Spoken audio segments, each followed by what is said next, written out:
ಅಸ್ಸಲಾಮು ಅಲೈಕುಂ ವರಹಮತುಲ್ಲಾಹಿ ವಬರಕಾತುಹು. ಒಂದು ಹಳ್ಳಿನಲ್ಲಿ ಒಂದು ಗದ್ದೆ ಇತ್ತು. ಅದರ ಮಾಲೀಕ ಜಯಂತಿ ಸಿಂಗ್. ಅವರ ಗದ್ದೆಯನ್ನು ಉಳಿದೋಕೆ 2 ಎತ್ತುಗಳಿತ್ತು.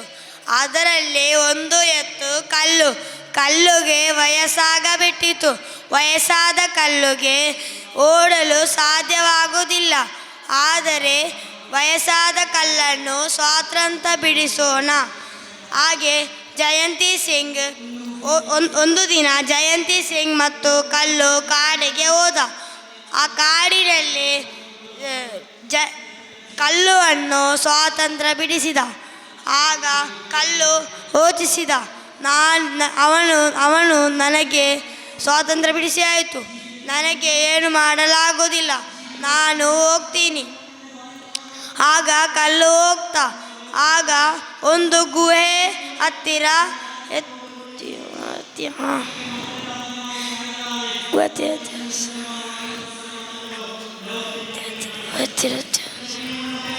ಅಸ್ಸಲಾಮು ಅಲೈಕುಂ ವರಹಮತುಲ್ಲಾಹಿ. ಬಹಳ ಹಿಂದಿನ ಕಾಲದಲ್ಲಿ ಪ್ರವಾದಿ ಸುಲೈಮಾನ್ ಎಂಬ ಒಬ್ಬ ಮಹಾನ್ ಪ್ರವಾದಿ ಮತ್ತು ರಾಜನಿದ್ದನು.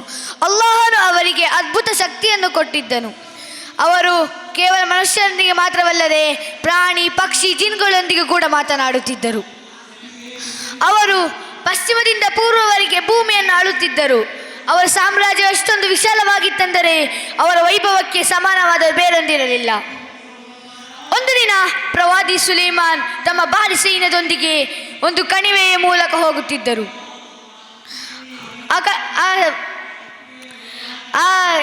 ಆ ಸೈನ್ಯದಲ್ಲಿ ಮನುಷ್ಯರು ಮಾತ್ರವಲ್ಲದೆ ಪ್ರಾಣಿ ಪಕ್ಷಿ ಜಿನ್ಗಳು ಕೂಡ ಇದ್ದರು.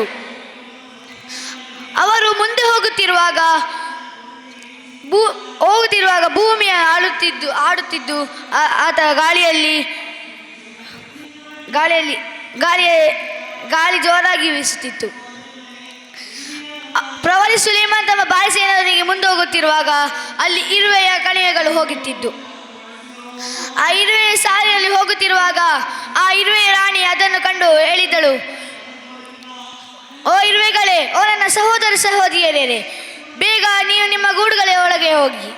ಸುಲೈಮಾನ್ ಅಲೈಹಿಸ್ಸಲಾಂ ತಮ್ಮ ಸೇನೆಯೊಂದಿಗೆ ಗೊತ್ತಿಲ್ಲದೆ ನಮ್ಮ ತೊಳೆದು ಹಾಕಬಹುದು. ಅವಾಗ ಆ ಹೇಳಿದ ಕೂಗು ಸುಲೈಮಾನ್ ಅಲೈಹಿಸ್ಸಲಾಮಿಗೆ ಕೇಳಿಸಿತು.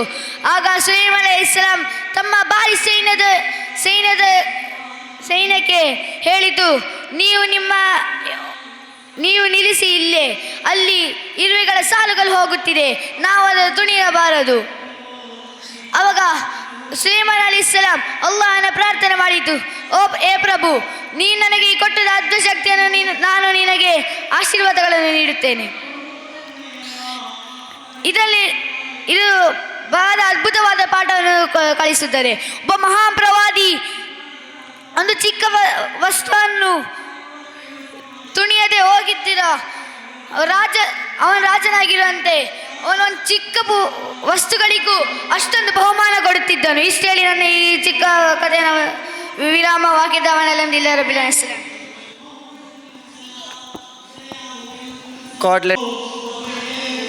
ಹಲೋ, ಅಸ್ಸಲಾಮು ಅಲೈಕುಂ ವರಹಮತುಲ್ಲಾಹಿ ತಾಲಾ ವಬರಕಾತು. ಒಂದಾನೊಂದು ಕಾಲದಲ್ಲಿ ಒಂದು ಸಣ್ಣ ಹಳ್ಳಿಯಲ್ಲಿ ಜಯಂತ್ ಸಿಂಗ್ ಎಂಬ ವ್ಯಕ್ತಿ ಇದ್ದನು. ಅವನಿಗೆ 2 ಎತ್ತುಗಳಿದ್ದವು. ಅದರಲ್ಲಿ ಒಂದು ಎತ್ತು ಕಲ್ಲು. ಅದಕ್ಕೆ ವ್ಯಸವಾಗಿ ಕೆಲಸ ಮಾಡಲಿಕ್ಕೆ ಆಗುವುದಿಲ್ಲ. ಅವನು ತನ್ನ ಹೊಳೆಯಲ್ಲಿ ಅದನ್ನು ಕೆಲಸ ಮಾಡುವಾಗ ಅದು ಬೀಳುತ್ತಿತ್ತು. ಒಂದು ದಿನ ಜಯಂತಿಗೆ ಯೋಚಿಸಿದ, ಇದನ್ನು ಕಾಡಲ್ಲಿ ಬಿಟ್ಟು ಸ್ವಾತಂತ್ರ್ಯಗೊಳಿಸೋಣ. ಹಾಗೆ ಅವನು ಅದನ್ನು ಕಾಡಲ್ಲಿ ಬಿಟ್ಟನು. ಆಗ ಎತ್ತು ಯೋಚಿಸಿದು, ಇವನಿಗೆ ನನ್ನನ್ನು ನೋಡಲಿಕ್ಕೆ ಆಗುವುದಿಲ್ಲ ಎಂದು. ಆಗ ಅದು ತನ್ನ ಜೀವನದಲ್ಲಿ ಏನು ಬೇಕಾದರೆ ಅಲ್ಲಿ ಒಂದು ಗುಹೆ ಇತ್ತು. ಅದರ ಪಕ್ಕದಲ್ಲಿ ಸ್ವಲ್ಪ ಹುಲ್ಲು ಮತ್ತು ನೀರಿತ್ತು. ಆ ಗುಹೆಯಲ್ಲಿ ಅದು ತಾಮಸವಾಗಿತ್ತು. ಒಂದು ದಿವಸ ಒಂದು ಸಿಂಹ ಅದರ ಗುಹೆ ಬಳಿ ಬಂದಿತ್ತು. ಆಗ ಎತ್ತಿಗೆ ಭಯವಾಗಿತ್ತು. ಭಯಪಡದೆ ಅದು ಹೇಳಿತು, ಏ ಸಿಂಹವೇ, ನೀನು ಯಾರು ನನ್ನ ಗುಹೆಯ ಬಳಿ ಬರಲು? ಆಗ ಆ ಸಿಂಹ ಹೆದರಿ ಓಡಿ ಹೋಗಿತ್ತು. ಆಗ ನರಿ ಹೇಳಿತು, ರಾಜವರೇ, ನೀವು ಯಾಕೆ ಓಡುತ್ತೀರಾ? ನೀವಲ್ಲ ಕಾಡಿನ ರಾಜ. ಆಗ ಸಿಂಹ ಹೇಳಿತ್ತು, ಅಲ್ಲಿ ಒಂದು ವಿಚಿತ್ರವಾದ ಪ್ರಾಣಿ ಬಂದಿದೆ, 2 ಕೊಂಬು ಇರುವ ಮತ್ತು 4 ಕಾಲುಗಳ. ಆಗ ನರಿ ಹೇಳಿತ್ತು, ನಾವು ಹೋಗೋಣ. ಆಗ ಸಿಂಹನಿಗೆ ಹೇಳಿತು, ನಾನು ಹೋಗಲ್ಲ, ನನಗೆ ಭಯವಾಗುತ್ತದೆ ಎಂದು. ಆಗ ನರಿ ಹೇಳುತ್ತದೆ, ನನ್ನ ಬಾಲವನ್ನು ನಿಮ್ಮ ಬಾಲವನ್ನು ಕಟ್ಟಿ ನಾವು ಗುಹೆ ಹತ್ತಿರ ಹೋಗೋಣ. ಅವರು ಹೋಗಲಿಕ್ಕೆ ಶುರುವಾದರು. ಆದರೆ ಸಿಂಹನಿಗೆ ಭಯವಾಗಿತ್ತು. ಸಿಂಹವು ಗುಹೆ ಬಳಿ ಹೋಗುವಾಗ ಎತ್ತು ಹೇಳಿತು, ನಾನು ಹೇಳಿದು 2 ಸಿಂಹವನ್ನು, ನೀನು ಯಾಕೆ 1 ಸಿಂಹ ತಗೊಂಡು ಬಂದೀಯ ಅಂದ. ಆಗ ಸಿಂಹ ಓಡಿ ಹೋಗಿತ್ತು. ಇಷ್ಟು ಹೇಳಿ ನನ್ನ ಕಥೆಯನ್ನು ನಾನು ನಿಲ್ಲಿಸುತ್ತೇನೆ. ವಾಹಿದಾನ್ ಅಲ್ಹಮ್ದುಲಿಲ್ಲಾಹಿ ರಬ್ಬಿಲ್ ಆಲಮೀನ್. ಮುಂದಕ್ಕೆ card letter T on the stage.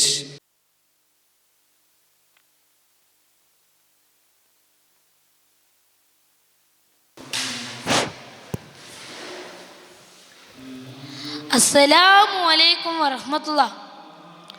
ನಾನು ಇವತ್ತು ಕಾಗೆ ಮತ್ತು ನರಿಯ ಒಂದು ಕಥೆ ಹೇಳಲು ಇಚ್ಛಿಸುತ್ತೇನೆ. ಇದು ಒಂದು ದಿನ ಒಂದು ನರಿಯು ಮತ್ತು ಕಾಗೆಯು ಕಾಡಿನಲ್ಲಿ ವಾಸವಾಗಿತ್ತು. ಒಂದು ದಿನ ನರಿ ಹೀಗೆ ತಿರುಗುತ್ತಿರುವಾಗ ಕಾಗೆಯಲ್ಲಿ ಬಾಯಲ್ಲಿ ಒಂದು ಮಾಂಸದ ತುಂಡಿತ್ತು. ಆ ತುಂಡು ಬಾಯಲ್ಲಿಟ್ಟುಕೊಂಡು ಮರದ ಮೇಲೆ ಕೂತ್ಕೊಂಡಿತ್ತು. ನರಿ ಮರದ ಮೇಲೆ ನೋಡುವಾಗ ಕಾಗೆಯು ಬಾಯಿಯಲ್ಲಿ ಮಾಂಸದ ತುಂಡಿಟ್ಟಿದ್ದನ್ನು ಕಂಡಿತು. ಹಾಗೆ ಮಾಂಸದ ತುಂಡು ಬಾಯಲ್ಲಿಟ್ಟಿದ್ದನ್ನು ಕಂಡು ನರಿ ಹೇಳಿತು, ನೀನು ಸುಂದರವಾದ ಕಾಗೆ, ನೀನು ಒಂದು ಹಾಡು ಹಾಡು ಎಂದು ಹೇಳಿತು. ಆಗವು ಕಾಗೆ ಬಾಯಲ್ಲಿ ಇಟ್ಟಿದ್ದ ಮಾಂಸವನ್ನು ಕಾಲಲ್ಲಿ ಇಟ್ಟು ಹಾಡು ಹಾಡಿತು. ಆದರೆ ಈ ನರಿಗೆ ನೋಡುವಾಗ ಆಶ್ಚರ್ಯವಾಯಿತು. ಮತ್ತೊಮ್ಮೆ ಹೇಳಿತು, ನೀನು ಇನ್ನೊಮ್ಮೆ ಬಾಯಲ್ಲಿಟ್ಟು ಹಾಡು ಎಂದು. ಆಗ ನರಿ ಹೇಳಿದನ್ನು ಕಾಗೆ ಕೇಳಿತು. ಹಾಗೆ ಬಾಯಲ್ಲಿಟ್ಟು ಹಾಡುವಾಗ ಅದು ಮಾಂಸದ ತುಂಡು ಕೆಳಗಡೆ ಬಿದ್ದಿತು. ಅದು ನರಿಗೆ ಸಿಕ್ಕಿತು. ಆ ನರಿ ಮಾಂಸದ ತುಂಡು ತೆಗೆದುಕೊಂಡು ಹೋಗಿ ತಿಂದಿತು. ಇದರಲ್ಲಿ ಈ ಕಾಗೆಯು ಬೇಸರವಾಗಿ ಅಲ್ಲಿಂದ ಮತ್ತೊಂದು ಕಡೆಗೆ ಹೋಗಿತ್ತು. ಮತ್ತೊಂದು ಪ್ರದೇಶದಲ್ಲಿ ಅದು ಈ ಮಾಂಸದ ತುಂಡನ್ನು ಸಿಕ್ಕಿದ್ದು, ಮತ್ತೊಂದು ಮಾಂಸದ ತುಂಡು ಅದಕ್ಕೆ ಸಿಕ್ಕಿದ್ದು. ಅದು ಮತ್ತೊಂದು ಕಾಡಿಗೆ ಹೋಗಿ ಅಲ್ಲಿ ನಿಧಾನವಾಗಿ ನಿದ್ದೆ ಜಾರಿತು. ಮತ್ತೆ ರಾತ್ರಿ ಆದಾಗ ಅದಕ್ಕೆ ಊಟಕ್ಕೆ ಮಾಂಸದ ತುಂಡನ್ನು ತಿಂದಿತು. ಆ ಮಾಂಸದ ತುಂಡಲ್ಲಿ ತಿನ್ನುವಾಗ ಅದೇ ನರಿ ಮತ್ತೊಂದು ಕಾಡಿಗೆ ಬಂದಿತ್ತು. ಅದು ಆವಾಗೂ ಹಾಗೆ ಹೇಳಿತು. ಅದನ್ನು ಏನು ಕೇಳದೆ ಕಾಗೆ ಆ ಮಾಂಸದ ತುಂಡನ್ನು ತಿಂದೇ ಬಿಟ್ಟಿತು. ಆದರೆ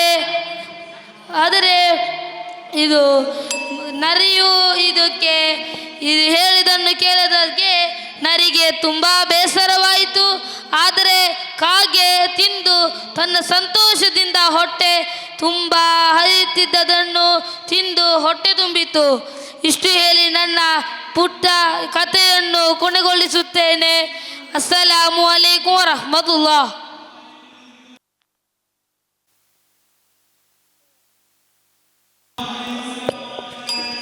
ಅಸ್ಸಲಾಮು ಅಲೈಕುಂ. ಇಂದು ನಾನು ಹೇಳಲಿರುವ ಕಥೆ ನಮ್ಮ ಜೀವನಕ್ಕೆ ಬಹಳ ದೊಡ್ಡ ಪಾಠವನ್ನು ಕಲಿಸಬಂದಬಹುದು. ಒಂದಾನೊಂದು ಕಾಲದಲ್ಲಿ ಒಂದು ಚಿಕ್ಕ ಹಳ್ಳಿಯಲ್ಲಿ ಅಹಮದ್ ಎಂಬ ರೈತನೊಬ್ಬ ವಾಸಿಸುತ್ತಿದ್ದನು. ಅವನು ತುಂಬ ಶ್ರಮಶೀಲನಾಗಿದ್ದನು. ಪ್ರತಿ ವರ್ಷ ತನ್ನ ಹೊಲದಲ್ಲಿ ಬೆಳೆ ಬೆಳೆಯಲು ಸಾಕಷ್ಟು ದುಡಿತ ಮಾಡುತ್ತಿದ್ದನು. ಆದರೆ ದುಃಖದ ಸಂಗತಿ ಏನೆಂದರೆ ಅವನ ಶ್ರಮಕ್ಕನುಸಾರವಾಗಿ ಬೆಲೆ ಒಳ್ಳೆಯದೇ ಆಗುತ್ತಿರಲಿಲ್ಲ. ಆದ ಕಾರಣ ಅವನು ಹಲವಾರು ಬಾರಿ ನಿರಾಶೆಯಾಗಿದ್ದ. ಮತ್ತೆ ಅಲ್ಲಿಯ ಜನರು ಅವನನ್ನು ನೋಡಿ ಹಾಸ್ಯ ಮಾಡುತ್ತಿದ್ದರು. ಅಹಮದ್ ಎಷ್ಟು ಕಷ್ಟ ಬಂದು ಕೆಲಸ ಮಾಡಿದರು, ಪ್ರತಿಫಲ ಸಿಗುವುದಿಲ್ಲವೇ ಎಂದು ನಕ್ಕು ಮಾತನಾಡುತ್ತಿದ್ದರು. ಇಂತಹ ಸಂದರ್ಭದಲ್ಲಿ ಅಲ್ಲಿಯ ಹಿರಿಯರಾದ ಯೂಸುಫ್ ರವರು ಕರೆದು ಒಂದು ಮಾತು ಹೇಳಿದರು. ಮಗನೇ, ಜೀವನದಲ್ಲಿ ಶ್ರಮದ ಜೊತೆಗೆ ಸಹನೆ ಮತ್ತು ನಂಬಿಕೆ ಇದ್ದರೆ ಜೀವನ ಖಂಡಿತವಾಗಿಯೂ ಪ್ರತಿಫಲ ಸಿಗುತ್ತದೆ. ನೀನು ನಿಲ್ಲದೆ ಪ್ರಯತ್ನ ಮಾಡು. ಆ ಮಾತು ಅಹಮದ್ನ ಮನಸ್ಸಿಗೆ ಆಳವಾಗಿ ಬಿತ್ತು. ಆ ದಿನದಿಂದ ಇನ್ನೂ ಹೆಚ್ಚು ಕಷ್ಟಪಟ್ಟು ಅಹಮದ್ ಕೆಲಸ ಮಾಡಲು ತೊಡಗಿದನು. ಬೆಳಗ್ಗೆ ಬೇಗನೆ ಎದ್ದು ಹೊಲಕ್ಕೆ ಹೋಗಿ ಬೀಜ ಬಿತ್ತುತ್ತಾ, ಗಿಡಗಳಿಗೆ ನೀರು ಹಾಕುತ್ತಾ, ಮಣ್ಣಿಗೆ ಗೊಬ್ಬರ ಆಗುತ್ತಾ, ರಾತ್ರಿ ಹಗಲು ಕಷ್ಟಪಟ್ಟು ದುಡಿತಾ ಮಾಡುತ್ತಿದ್ದನು. ವಾರಗಳು ಕಳೆಯುತ್ತಿದ್ದರೂ ಅಹಮದ್ನ ಕೆಲಸಕ್ಕೆ ತಕ್ಷಣದ ಫಲಿತಾಂಶ ಸಿಗಲಿಲ್ಲ. ಅದನ್ನು ನೋಡಿ ಮತ್ತೆ ಅವನ ಮೇಲೆ ನಕ್ಕರು. ಕೆಲವರು ಇಷ್ಟು ಶ್ರಮ ಪಡೆಯುವುದರಿಂದ ಏನು ಪ್ರಯೋಜನ, ಇದು ವ್ಯರ್ಥ ಎಂದು ಸಲಹೆ ನೀಡಿದರು. ಆದರೆ ಅಹಮದ್ ಹೋಗಲಿಲ್ಲ. ಆತ ಶಾಂತವಾಗಿ ಉತ್ತರಿಸಿದ, ನಾನು ಶ್ರಮ ನಿಲ್ಲಿಸುವುದಿಲ್ಲ. ಶ್ರಮ ನಿಲ್ಲಿಸಿದರೆ ಖಂಡಿತವಾಗಿಯೂ ಬರುತ್ತದೆ. ಕೊನೆಗೂ ಅವನ ಮಾತು ಸತ್ಯವಾಯಿತು. ಕಾಲ ಕಳೆಯುತ್ತಿದ್ದಂತೆ ನಿಧಾನವಾಗಿ ಹೊಲ ತುಂಬ ಹಸಿರಾಡಿ ಕತ್ತಲೆಯಲ್ಲಿ ಮಿನುಗುವ ಚಿನ್ನದಂತೆ ಅಹಮದ್ನ ಹೊಲ ಅಂಗನೆಯಿತು. ಕೊನೆಗೆ ಫಲವತ್ತಾಯಿತು. ಅವನು ತನ್ನ ಮನೆಗೂ ಮಾತ್ರವಲ್ಲ, ಇಡೀ ಹಳ್ಳಿಗೂ ಅನ್ನ ಕೊಡದವನಾದನು. ಆ ದಿನದಿಂದ ಅಲ್ಲಿಯವರು ಎಲ್ಲರೂ ಅಹಮದ್ನ ಪಾಠ ಕಲಿಸಿದರು. ಶ್ರಮ, ನಂಬಿಕೆ ಮತ್ತು ಸಹನೆ ಇದ್ದರೆ ತಡವಾರದ್ದು ಖಂಡಿತ ಬರುತ್ತದೆ. ಮೂಲ ತತ್ವ. ಈ ಕತೆ ನಮಗೆ ಹೇಳುವುದೇನೆಂದರೆ, ಜೀವನದಲ್ಲಿ ಕಷ್ಟ ಬಂದಾಗ ನಿರಾಶೆಯಾಗಬಾರದು ಮತ್ತು ನಂಬಿಕೆ ನಮ್ಮೊಳಗಿದ್ದರೆ ಯಶಸ್ಸು ತಪ್ಪದೇ ಸಿಗುತ್ತದೆ. ಅಸ್ಸಲಾಮು ಅಲೈಕುಂ.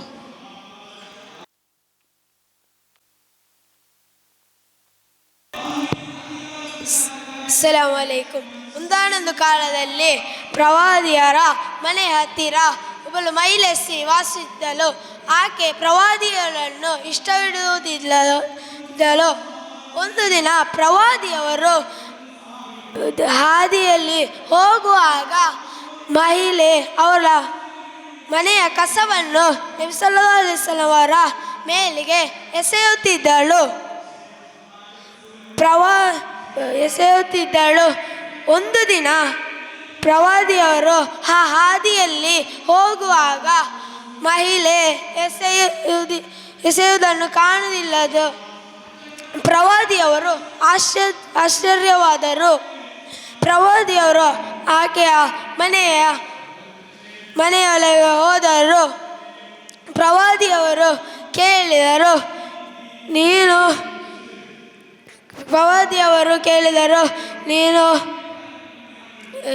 ಯಾಕೆ ಅನಾರೋಗ್ಯವಾಗಿದೆ? ಆಗ ಪ್ರವಾದಿಯವರು ನೀರು ಕೊಟ್ಟರು. ಆಕೆ ಹೇಳಿದಳು, ನಾನು ನಿಮ್ಮನ್ನು ಕಷ್ಟ ಮಾಡಿದಲ್ಲವೇ? ನೀವು ನಮ್ಮನ್ನು ಸಹಾಯ ಮಾಡಿದಿಲ್ಲವೇ? ಹಾಗೆ ಪ್ರವಾದಿಯವರು ಹೇಳಿದರು, ನಾನು ಇಸ್ಲಾಂ ಪ್ರಬೋಧನೆ ಮಾಡಲು ಬಂದಿದ್ದೇನೆ ಎಂದು ಹೇಳಿದರು. ಆಕೆ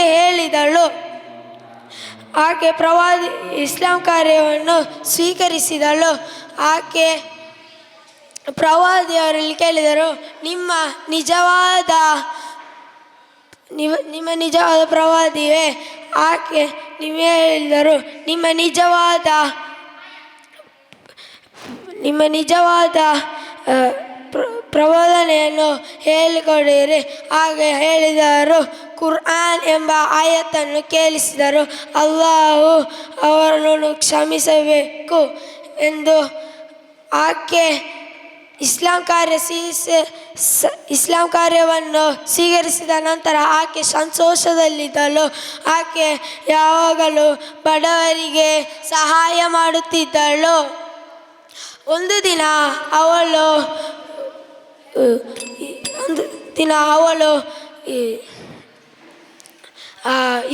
ಬಡವರಿಗೆ ಉಡುಪನ್ನು ಕೊಡಲಿಕ್ಕೆ ಹೊರಟಿದ್ದಳು. ಆವಾಗ ಜೋರಾಗಿ ಮಳೆ ಬಂತು. ಆಗ ಹೇಳಿದಳು, ನಾನು ಕಷ್ಟದಲ್ಲಿದ್ದರೂ ಬಡವರು ಹಸಿವು ದೊಡ್ಡದಾಗಿದೆ.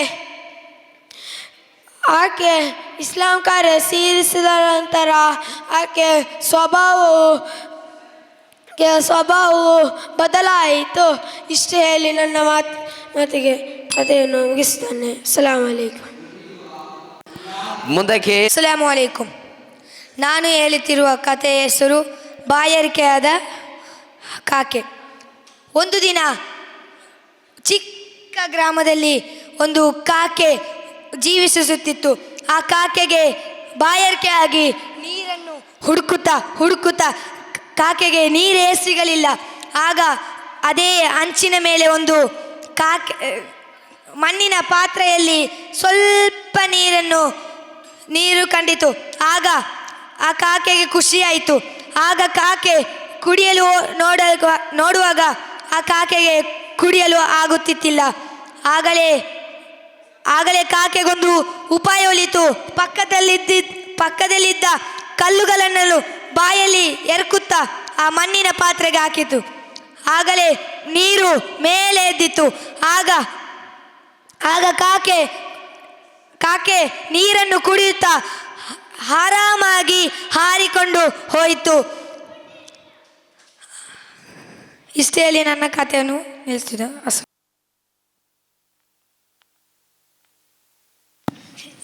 next on the stage, God letter. ಅಸ್ಸಲಾಮು ಅಲೈಕುಂ ವರಹ್ಮತುಲ್ಲಾಹಿ ತಆಲಾ ವಬರಕಾತುಹು. ಜನದಟ್ಟಡೆಯಿಂದ Kasim ಓಡೋಡುತ್ತಾ ಬಂದನು. ಯಾ ಅಲ್ಲಾಹ್, ಇದೇನಿದು, ಇದೆಂತಹ ಪರೀಕ್ಷೆ ಎಂದು ಕೂಗುತ್ತಾ ತನ್ನ ಮನೆಯ ಕಡೆ ಓಡಿದನು. ಓ ಉಪ್ಪ! ಕಾಸಿಂನ ಶಬ್ದ ಕೇಳಿದ ತಕ್ಷಣ ತಂದೆ ಹುಸೈನಾರ್ ಅವರು ಹೊರಗೆ ಬಂದರು. ಏನಾಯಿತು ಮಗನೇ, ಏನಾಯಿತು ಎಂದ ಶಬ್ದಕ್ಕೆ ಮರುತ್ತರ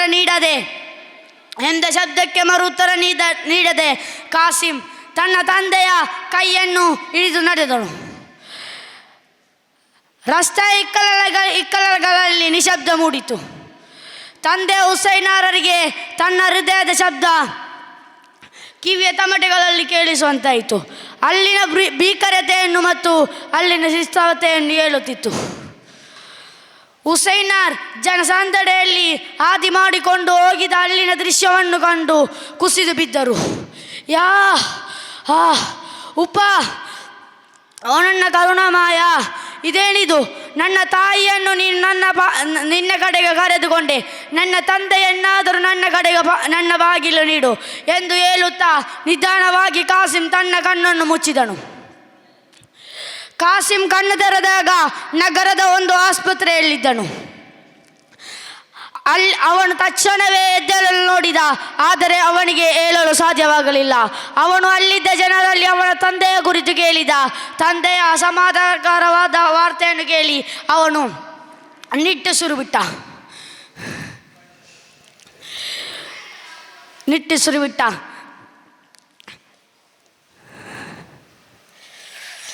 ಇಷ್ಟೇ ಇಲ್ಲಿ ನನ್ನ ಕಥೆಯನ್ನು ಮುಗಿಸುತ್ತಿದ್ದೇನೆ. ಅಸ್ಸಲಾಮು ಅಲೈಕುಂ ವರಹ್ಮತುಲ್ಲಾಹಿ ತಆಲಾ ವಬರಕಾತುಹು.